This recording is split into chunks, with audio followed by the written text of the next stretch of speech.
자, 친구들과 여기 세 자리수 여기에다가요 몇십을 곱해주는 계산 볼 거예요. 164 곱하기 20의 계산입니다. 곱하는 수가 너무 큰 거 아니야? 라고 생각할 수도 있지만 간단하게 먼저 볼 거예요. 수 모형으로 164 곱하기 2만 생각해 보겠습니다.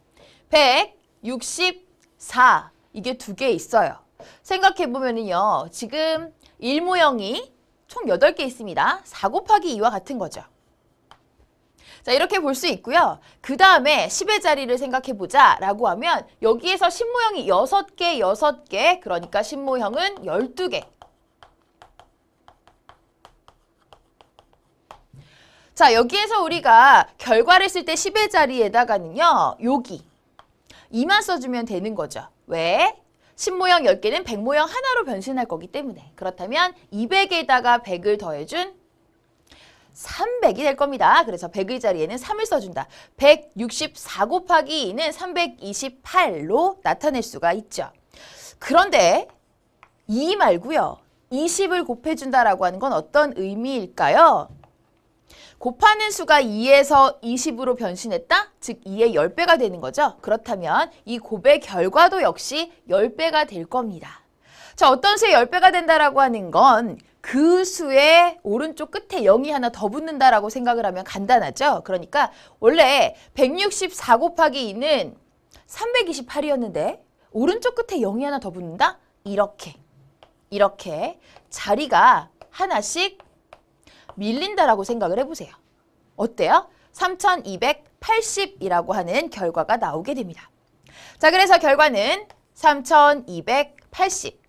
이렇게 수 모형으로 이해를 해보니까 우리가 몇십을 곱해줄 때는 이 몇십의 몇을 곱해지는 수에다가 곱해놓고 마지막에 0을 하나 붙여주자라고 하는 거. 이 내용을 알 수가 있습니다. 자, 그러면 세 자리수 곱하기 몇십의 계산 방법. 몇십을 곱해줄 때 우선은 몇을 곱해주는 걸로 생각해서 10배로 생각하자라고 하는 겁니다. 그러면 164 곱하기 2, 328. 오케이, 여기 쉬워요. 그런데 이 말고 20을 곱해주는 거야 라고 해서 이렇게 0이 하나 더 붙잖아요. 10배가 된 거예요. 그렇다면 곱의 결과도 마찬가지로 0이 하나 더 붙으면서 10배가 되는 거죠. 됐나요? 지금 여기에서 이렇게 10배 그리고 여기서도 10배가 되는 것을 알 수가 있습니다. 해서 이 내용 기억하시면서 만약에 세로 형식으로 보자. 세로 형식에서도 164 곱하기 2는 328이다. 그렇다면 여기 지금 10배 준 거는 그냥 0 붙이면 되고 여기도 0을 붙이면 되는데 그럼 여기서는 어떻게? 자리를 잘 맞춰줘야 되는데 20을 곱해주는 건 이렇게 20으로 들어갈 거다라고 하는 거죠. 그 다음에 3280이라고 하는 결과 자리 잘 맞춰서 이렇게 써볼 거예요. 그러면 여기 0이 그대로 써져 있는 것처럼 생각을 해볼 수가 있겠죠.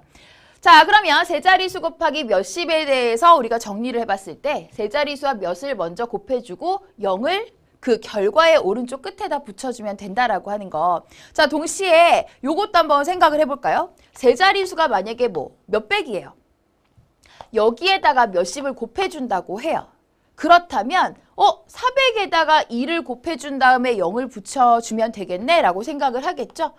네, 좋습니다. 그러면 400의 2배는 800. 그리고 여기서 이렇게 0을 하나 더 붙여주면 되겠구나. 이것도 있고요. 여기서 몇백 곱하기 몇십은 그냥 몇 길이만 곱해서 4, 2, 8. 그 다음에 곱하는 두 수의 0, 하나, 둘, 세 개를 이렇게 한꺼번에 붙여도 결과는 같습니다. 해서 방법을 같이 알아두시면 될 것 같아요. 내용 잘 정리하세요.